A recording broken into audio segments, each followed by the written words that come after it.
ALP का जब medical होगा तो 1-2 दिन में हो जाता है, हमारा 2 दिन में हो गया था। तो 2 दिन बाद आपको चीज़ें पता कैसे चलती हैं कि आप फिट हैं या फिर अनफिट हैं, ये चीज़ आपको डॉक्टर नहीं बताएगा, डायरेक्ट नहीं बताएगा, ना तो आपको रिपोर्ट दिखाएगा ना भाई साहब। ये ना एकदम कॉन्फिडेंशियल रिपोर्ट होती है, डायरेक्ट आरआरबी को ही जाती है। तो ये चीज़ें पता कैसे चलती हैं मैं आपको बताता हूँ। जितने भी लोग आप जाएंगे मेडिकल के लिए और जो भी आपके टेस्ट होने हैं, जब सारे टेस्ट हो जाएंगे, कौन कौन से टेस्ट होंगे मैं इस वीडियो में बताऊंगा आपको, और अपना पर्सनल एक्सपीरियंस भी शेयर करूंगा। मेरे ना भाई साहब मेडिकल के किसी नेक्स्ट लेवल के हैं, इतना समझ जाओ। जो आपका होता है डिस्टेंट विजन, वो एक डार्क रूम में ले जाकर करेंगे और आपको बारी बारी से बुलाया जाएगा एक एक करके। हमारा जब मेडिकल हुआ, विजन जब टेस्ट हुआ, तो एक पहला लड़का जो गया भाई साहब वही सारा चीज़ें ना गलत बता के चलाया। अभी जो है आपकी फटी पड़ी होगी, हम समझ सकते हैं, हमारी भी फटी थी। टेंशन होता है लोगों को, सबका टेंशन होता है। क्यों? क्योंकि भाई साहब डिस्टेंट विजन में ही आपको पता है 6x6 चाहिए और यहीं पर सारी चीज़ें होती हैं, विजन को लेकर ही टेंशन होती है। अब पहला लड़का ही जाए और सारे गलत बता के आ जाए, सोचो हालत क्या ही हो जाएगी। आपको कुछ पता है नहीं मेडिकल कैसे होना है कैसा नहीं होना, पहले से डरे पड़े हैं और पहला लड़का गलत बता के चलाया। सोचो पीछे जितने भी लोग जाने वाले हैं ना, सबकी फटनी चालू हो गई थी मेरे भाई, और सब सोच रहे थे, एक दूसरे को बता रहे थे नहीं नहीं कोई दिक्कत नहीं है, सब सही होगा सब सही होगा। ऑल इज वेल है ना, ऑल इज वेल वाला किस्सा चल रहा था। पर भाई साहब देखो, उसके बाद भी मैं बताऊँ, उसके बाद भी क्या हुआ आपके, जैसे कि 2 दिन में मेडिकल कंप्लीट हो गया हमारा। 2 दिन बाद अगर आपको जितने भी लोग हैं डायरेक्ट आपको घर भेज दिया जाए कि जाइए आप घर जाइए, आपके सारे टेस्ट हो गए हैं, तो इसका मतलब 100% ये है कि आप जो है फिट हैं। 100% भाई साहब। अगर आपको रोका नहीं गया, सारे टेस्ट कंप्लीट होने के बाद आपको बोला जा रहा है कि आप जाइए नॉर्मली घर चले जाइए, तो यानी कि आप फिट हैं। पर अगर आपको रोका जा रहा है, अगर आपको रोका जा रहा है, 1-2 दिन बाद भी बुलाया जा रहा है, इसका मतलब आपके मेडिकल के रिपोर्ट में कुछ दिक्कत आई है। या तो डॉक्टर आपके दोबारा चेक करेंगे, या फिर ये डिसीजन लिया जा रहा है कि आपको फिट करना है या फिर अनफिट करना है। और ये चीज़ें हमें पता थी। हमारा जब 20 लोगों का हुआ था एक साथ, 2 दिन बाद उन लोगों को शाम को 4 बजे के आसपास कई लोगों को भेज दिया गया और 7 लोगों को रोक लिया गया। अब 7 लोगों को जिनको रोका गया मेरे भाई, उसमें से एक मैं भी था।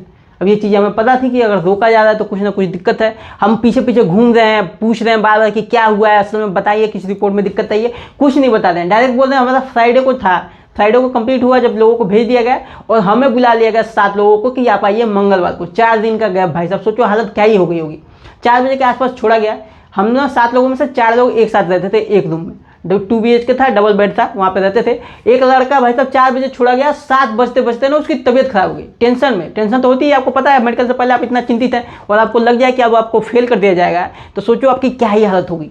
वो लड़का बीमार हो गया भाई साहब, उसका बदन तपने लग गया। हमने कैसे कैसे दवा दी, घर से फ़ोन आ रहे हैं, आपको सबको पता है कि मेडिकल होना है, घर पे परेशान तो होते ही हैं, घर से फ़ोन कर रहे हैं, मैं बोल रहा हूँ कि सब कुछ ठीक है, मैंने बताया नहीं। हमें लगते हैं ना भाई साहब, हम तो टेंशन में है ही, घर वालों को क्या टेंशन देना। बस ये ना गलत डिसीजन था। मुझे लगता है घर वालों को बताना चाहिए, अगर ऐसा कुछ होता तो आपको घर वालों को बताना चाहिए।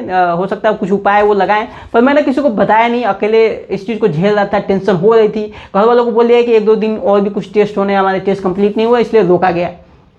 और मेरे भाई एकदम मतलब सोचो हालत क्या हो गई हुई। मेरा ना मेडिकल से पहले मुझे थोड़ी सी हल्की सर्दी थी और खांसी था, ठीक है। तो मुझे लग रहा था कि खांसी की वजह से हो सकता है, एक्सरे होता है, एक्सरे में मुझे लग रहा था ना कि कफ वगैरह लगता है, सीने में दिख गया इनको, इसकी वजह से मेडिकल में दिक्कत हो रही है।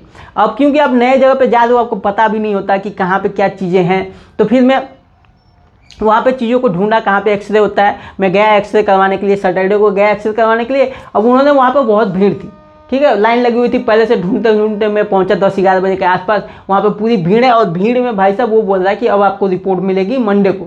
मंडे को क्यों भाई, इतने तो यार बताओ यार, हमें टेंशन हो रही है, बोल रहे हैं मंडे को मिलेगा। फिर मैं उनके हाथ पर जोड़ रहा हूँ, कैसे कैसे रिक्वेस्ट कर रहा हूँ कि भैया जो है रिपोर्ट दे दीजिए शाम तक। वो बोल रहे हैं नहीं हो पाएगा, और कल संडे बन जाएगा, मंडे को ही रिपोर्ट मिलेगी। अब भाई साहब और टेंशन हो गई। अब हम कैसे कैसे करके दिन काटा, और कैसे हम फिट हुए, रोकने के बाद भी हम कैसे फिट हुए, वो सारी चीज़ें बताएंगे। पहले ना शुरू से शुरू करते हैं। आपका जब होता है डीवी होगा, आपको एक लिफाफा दिया जाएगा। जब डीवी कंप्लीट हो जाएगा, लिफाफा दिया जाएगा, उसमें आपको फोटो वगैरह रहते हैं, आपके डिटेल रहते हैं। वो चीज़ें ना, लिफाफा जो है पैक रहता है, उसको खोलना नहीं है, ठीक है मेरे भाई। उसके ऊपर आपका नाम होगा, रोल नंबर वगैरह रहता है, आपका जो ना मुहर लगी होगी, कौन से हॉस्पिटल में जाना है, ये चीज़ आपको बता दिया जाएगा। और आप जाएंगे हॉस्पिटल में, डायरेक्ट वहाँ पे दे देंगे। 10 बजे के आसपास हॉस्पिटल खुलता है, वहाँ पे हम गए, वहाँ पे सारे लोग पहुँचे, एक एक करके पहुँचे, और वहाँ पे एक कॉपी पे सब लोग अपना नाम लिख रहे थे, नंबर के हिसाब से जो जैसे पहुँच रहा था उसके हिसाब से लिस्ट बना के वो आगे वहाँ पे एक आदमी आपको पकड़ा दिया जाएगा, जो हॉस्पिटल का ही होगा। वो एक फाइल लेके आपकी घूमेगा और हर जगह पे जाके आपके चेकअप करवाएगा कि कहाँ पे आपका डिस्टेंस विजन होना है। वहाँ आपको साथ में लेके चलेगा, चलिए हमारे पीछे पीछे यहाँ पे आपका डिस्टेंस विजन होगा, जहाँ पे ब्लड टेस्ट होगा उसके पीछे पीछे चलना है। ग्रुप्स में आपको बांट दिए जाएंगे। अगर आप कम लोग हैं तो हो सकता है ग्रुप में भी आपको ना बांटा जाए, ठीक है। तो हमें जो ग्रुप में बांट दिया गया था, 20 लोग थे, और उनके पीछे पीछे चल रहे हैं। वो अपना जो है ब्लड टेस्ट करवा रहा है, यूरिन टेस्ट करवा रहा है। सबसे पहले ब्लड टेस्ट होता है, फिर यूरिन होगा। जरूरी नहीं है कि सीरियल वाइज हो, इधर उधर भी हो सकता है। तो ब्लड टेस्ट हुए हमारे, पहले खाली पेट थे, ब्लड टेस्ट लिया उन्होंने, फिर यूरिन के लिए उन्होंने बहुत ज़्यादा पानी पिया। जो है ना, जितना आपको वाइट आता है पानी, आप यूरिन जितना आपका आएगा ना क्लीन, जितना सफ़ेद है उतना अच्छा होता है। तो यूरिन के लिए बहुत ज़्यादा पानी पिया, फिर जो कहे उनको यूरिन दिया। खाने के बाद भी एक बार ब्लड लेते हैं वो, तो खाने के बाद उन्होंने ब्लड लिया। उसके बाद आपके बीपी वगैरह चेक होता है। बीपी होने के बाद जो है हमें लेके गया ईसीजी के लिए। ईसीजी जो टेस्ट होता है भाई साहब, आपके सारे कपड़े निकलवा देंगे, कपड़े निकलवा देंगे, आपका बेल्ट भी निकलवा देंगे, अंगूठी पहनी तो वो भी निकलवा देंगे, माला वगैरह जो है वो निकलवा देंगे, सिक्का वगैरह जेब में नहीं होना चाहिए, मोबाइल नहीं होना चाहिए। हमारे समय में एक लड़का ना मोबाइल लेके चला गया। अब क्योंकि 20 लोगों को बुलाना है, उसने डॉक्टर ने पहले ही बोल दिया कि सारी चीज़ आप निकलवा लो। अब ये 5वें या 6ठे नंबर पे गया तो उन्होंने चेक नहीं किया, ये मोबाइल लेकर लेटा पड़ा है। ईसीजी होता है, आपको लेटा देंगे, यहाँ पर चीज़ें कुछ चिपका देते हैं और आपका ईसीजी होता है। और वहाँ पर उन्होंने देखा कि इसका रिपोर्ट तो मतलब इतना ख़राब कैसे हो सकता है किसी का रिपोर्ट, है ना। फिर उसका चेक किया तो फिर देखा कि ये तो मोबाइल लेकर रखा हुआ है, तो फिर उसके दोबारा ईसीजी हुई। ठीक है, तो सबके ईसीजी हुए। ईसीजी में भी कुछ लोगों के उन्होंने मतलब उनका ख़राब आया था। उन्होंने मोबाइल लेके नहीं गए थे, ऐसा नहीं कि कुछ सिक्का उक्का लेके चले गए इस वजह से ख़राब आया था। उनका ईसीजी ना ख़राब ही आया था।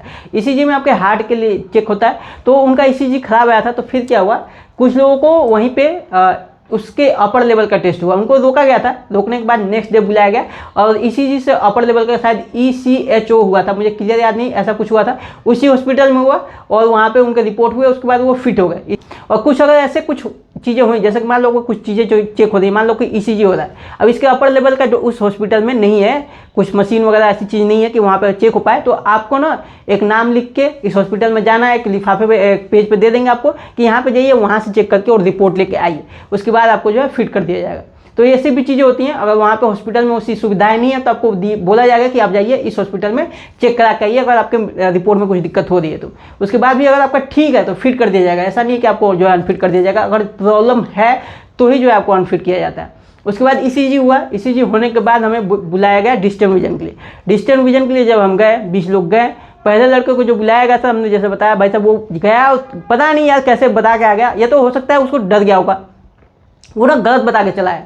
गलत बता के चलाया तो सब लोग डर गए। अब ईसीजी आपके जो डिस्टेंस विजन है, डिस्टेंस विजन में आपके सारे टेस्ट जो भी होंगे, आपका फील्ड टेस्ट, आपका नाइट विजन टेस्ट है ना, बाइनोकुलर टेस्ट, आपके जो है नियर विजन, आपका कलर विजन, वो सारी चीज़ें ना एक ही जगह पे हो जाती हैं। ठीक है, 2 रूम थे, एक रूम में डिस्टेंस विजन वगैरह चेक कर रहे थे और एक रूम में आपका डॉक्टर बैठी हुई थी, महिला डॉक्टर थी, उन्होंने हमारा जो है विजन टेस्ट किया और नियर विजन टेस्ट किया, कलर विजन और नियर विजन वहीं पर चेक हुआ था।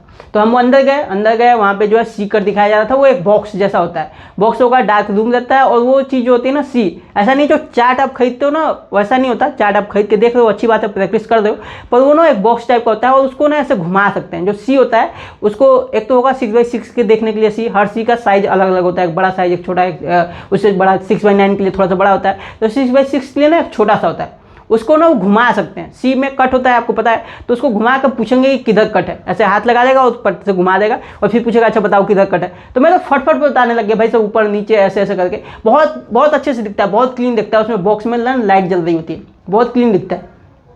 हम डर गए थे क्योंकि पहला लड़का गलत बता के चला आया, पर जब अंदर गए ना तो फिर तो मुझे बहुत इजी लगा था, बहुत इजी होता भी है। अगर आपके आई में दिक्कत नहीं है तो बहुत इजी है आपके लिए, फटफट अगर बता दोगे। उसके बाद बताने के बाद जो है ना कुछ दिखाते हैं ऐसे करके, इधर कुछ रखते हैं, अब मुझे क्लियर याद नहीं है, वो होता है आपके फील्ड टेस्ट के लिए, आपके जो है ना साइड विजन टेस्ट करने के लिए। तो वो चीज़ें ना ऐसे रख लेंगे 180 डिग्री पे, अगर आपका नॉर्मली है तो ठीक है। और आपसे पूछते हैं, गर्दन को एकदम सीधे रखने के लिए बोलेंगे कि सीधा ही देखो, और पूछते हैं कि बताओ क्या दिख रहा है कि नहीं दिख रहा है, कहाँ पे है, या फिर कुछ भी है, जो जिस भी चीज़ को दिखा के बताएं वो चीज़ें हो जाती हैं। उसके बाद ना वहाँ पे लाइट भी दिखाया गया था, एक लाइट था, आंखों में चश्मा लगा दिया उन्होंने और उस पर कुछ शीशा भी था, ग्लासेस थे उस पर, और वहाँ पर लाइट जल रही थी, रेड, ग्रीन और येलो जल रही थी। येलो तो ऐसा था कि वो ऑरेंज टाइप का दिख रहा था।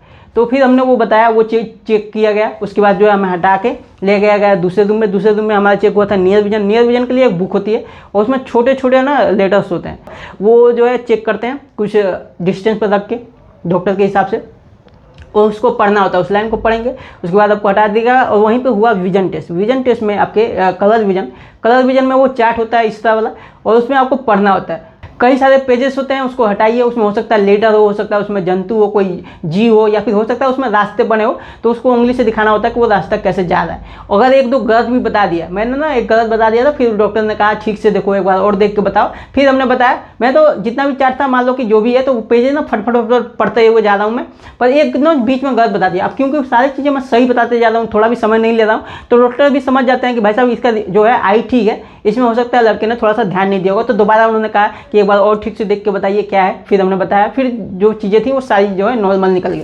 फिर हम वो दे के आए। उसके बाद जब है अच्छा देखो, इस सब चीज़ों में ना सबसे ज़्यादा दिक्कत किस में होती है, अगर आपका जब होता है ना वो फंडस टेस्ट में सबसे ज़्यादा पड़ती है भाई साहब। ऐसा ही नहीं है कि उसमें आपको फेल या पास करने का डर है, नहीं, उसमें तकलीफ बहुत होती है। पहले तो आँख में डाल देंगे ड्रॉप, आँख में ड्रॉप डाल दिया, कुछ लोगों का चेक हो रहा है, अब उसमें लग रहा है समय लग रहा है, तो कुछ टाइम बाद वो आया या फिर से डाल के गया, आँखों में ड्रॉप डाल दी। अब आँखें ना जो है ना, और मतलब जलन, थोड़ा सा अजीब लग रहा था, आंखें खोलने पर थोड़ा सा लाइट लगती है आंखों में। तो वो बैठे रहे ऐसे आँख करके, कितना देर तक बैठे रहोगे आंखों बंद करके। फिर जब लेके गए रिपोर्ट वो चेक करने के लिए, तो वो लाइट जला के, एक मशीन होती है, आपको रख दिया जाएगा, ठुड्डी वहाँ पे रख लो, और वो आंखों में देखते हैं लाइट जला के, लाइट आती है, आपकी रोशनी आएगी डायरेक्ट आंखों में। और डॉक्टर जो थी वो फीमेल थी। फीमेल डॉक्टर से ना भाई साहब, मतलब क्या ही बताऊँ, बस इनका डर, ये रोड पे डर नहीं है फीमेल से, वो फीमेल जहाँ पे भी है ना, खैर ये मजाक है, कुछ लोग कमेंट सेक्शन में हो सकता है आया महिला मोर्चा लेके, तो भाई साहब उन्होंने जो तकलीफ दी मुझे, भाई बोल रही है कि आंखें घुमाओ, एक तो लाइट जल रही, आंखों में ड्रॉप डाला गया है, मेरी पलकें बार बार जैसे झुक जा रही थी, और बोल रही नहीं पलकें जो है एकदम खुली रखो, और बार बार बोल रही थी कभी 180 डिग्री पे ना, नहीं 180 नहीं भाई 360 डिग्री पे घुमाओ, पूरा घुमाओ, कभी इधर करो, कभी इधर करो, इधर करो, पूरा मेरे आंखों से पानी गिर रहा है। अब क्योंकि मेरी पलके पानी गिर रहा है भाई, तो पलके तो ऊपर नीचे होंगी। वो बोल रही नहीं एकदम सीधा रखो। फिर मैंने बोला उनको कि मैं ऐसे पकड़ लूँ क्या, तो बोल रही नहीं पकड़ना भी नहीं है।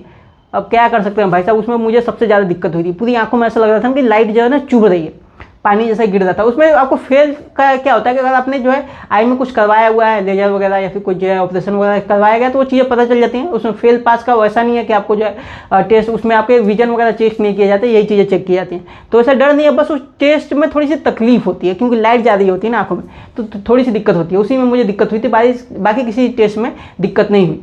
तो टेस्ट में भाई साहब पहले तो आपको ब्लड हो गया, आपका यूरिन चेक करेंगे, बीपी चेक करेंगे, फिर एक्सरे में छूट गया था, ठीक है भाई साहब। एक्सरे किया जाता है, एक्सरे बस चेस्ट का होता है, और ये ना इसमें भी आपके कपड़े हटवा देंगे, माला वाला अगर कुछ पहन रखा है तो उसको निकलवा देंगे, वो होता है एक्सरे। एक चीज़ होती है उसमें बोलते हैं कि ऐसे सटा के खड़े हो जाओ, और वो एक्सरे ले लेते हैं। तो कुछ लोग पूछ लेते हैं कि हड्डी वगैरह का क्रैक हो गई है, तो देख लो बस एक्सरे जो होता है ना, वो बस आपके होता है चेस्ट का, और किसी चीज़ का एक्सरे नहीं होता है, ठीक है। नीचे कोई लेग का नहीं होना, कोई यहाँ पे हैंड का या इधर से कुछ नहीं होने वाला है ना। तो अगर कहीं पे आपका फ्रैक्चर हुआ था और अब ठीक है तो आपको दिक्कत नहीं है, बस चेस्ट का जो है एक्सरे लिया जाता है।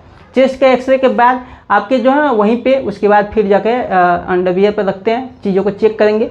जो नी विजन और फ्लैट फुट का आ रहा है, फ्लैट फुट और नी टेस्ट आपका नोकनी हर जगह नहीं हुआ था। फ्लैट टेस्ट और नोकनी हर जगह पे नहीं हुआ था। मुंबई में चीज़ें निकल के आई कि नोकनी में और फ्लैट फुट में जो है निकाला गया था, वहाँ पे छाटा गया था, रीमेडिकल के लिए बुलाया गया था, पर हर जगह पे ये टेस्ट नहीं हुए थे। तो हो सकता है कि आपके वहाँ पे चेक ना हो फ्लैट फुट वगैरह, तो हो सकता है आप पास कर जाओ, पर जहाँ पे चेक होगा अगर दिक्कत है तो उसमें निकाला भी जा सकता है, क्योंकि जो है मुंबई में निकाला गया था। और रेलवे अगर आपकी जब फुल बॉडी बोल रहे हैं तो वो कुछ भी चेक कर सकते हैं उसमें, ठीक है भाई साहब। तो ये डिपेंड करता है, पर आपके एलपी के मेडिकल में सबसे ज़्यादा इंपॉर्टेंट जो रहता है ना, वो आई ही रखता है, ठीक है। बाकी सब चीज़ों में थोड़ा बहुत चल जाता है मुझे जहाँ तक लग रहा है। तो अगर आपके यहाँ चेक नहीं होता तो अलग बात है। वेट और हाइट भी हमारे यहाँ चेक नहीं हुई थी। वेट और हाइट को लेकर कुछ लोगों को क्वेश्चन आते हैं, तो ना तो वेट चेक हुआ था ना तो हाइट चेक हुई थी। और हाइट में मैं बताऊँ भाई साहब, छोटे छोटे लोग भी हैं यहाँ पे, बड़े बड़े लोग भी हैं हमारे एलपी जो है। वेट में बहुत लोग मोटे वाले भी हैं, बहुत लोग पतले वाले हैं। एक तो मुझे देख लो कितना पतला हूँ मैं, मुझसे भी पतले लोग हैं, और हेल्थी में भी लोग अच्छे खासे हैं। तो हाइट या वेट से आपको दिक्कत नहीं होने वाली है।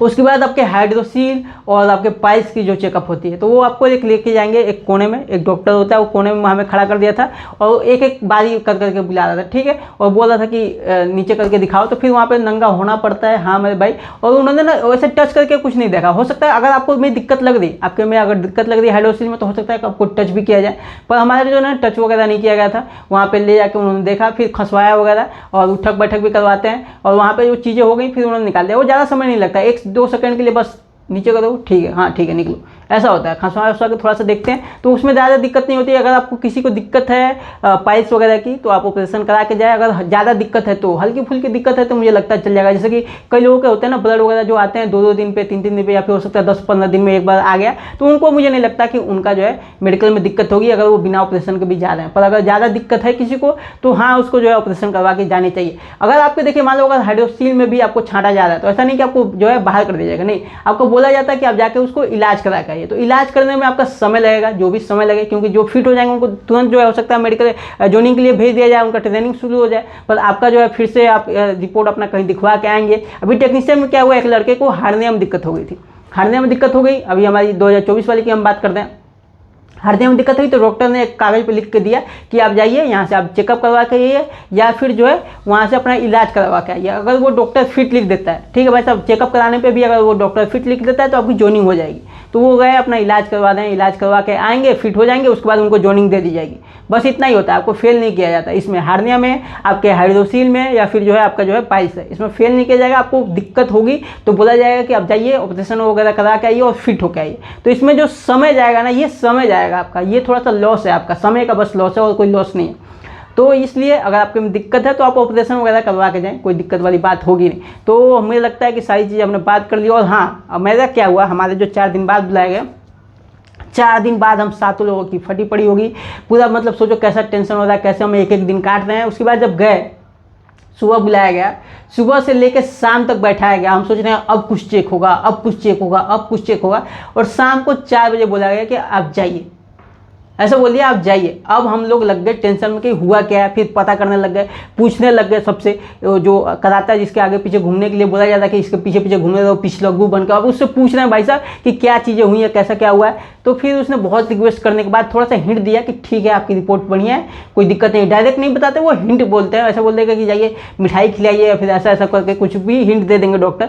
तो उसने हिंट दिया। फिर ना सब जब बाहर निकले ना तो गालियाँ दे रहे थे कि 4 दिन बैठा के क्यों रखा, इतनी जो टेंशन हो रही थी, चला हार्ट अटैक हो जाता हमें, है। तो ऐसी चीज़ें हुई थी हमारे, कुछ मेडिकल किस्से कुछ ऐसे थे। बाकी हमने आपके सारी चीज़ें बता दी हैं, क्या क्या चीज़ें चेक होती हैं। टैटू वगैरह को लेकर अगर टेंशन है तो इसमें टैटू को लेकर भी कोई दिक्कत नहीं है। बाकी हम आपसे मिलते हैं नेक्स्ट वीडियो में किसी और टॉपिक को बात करते हुए, तब तक के लिए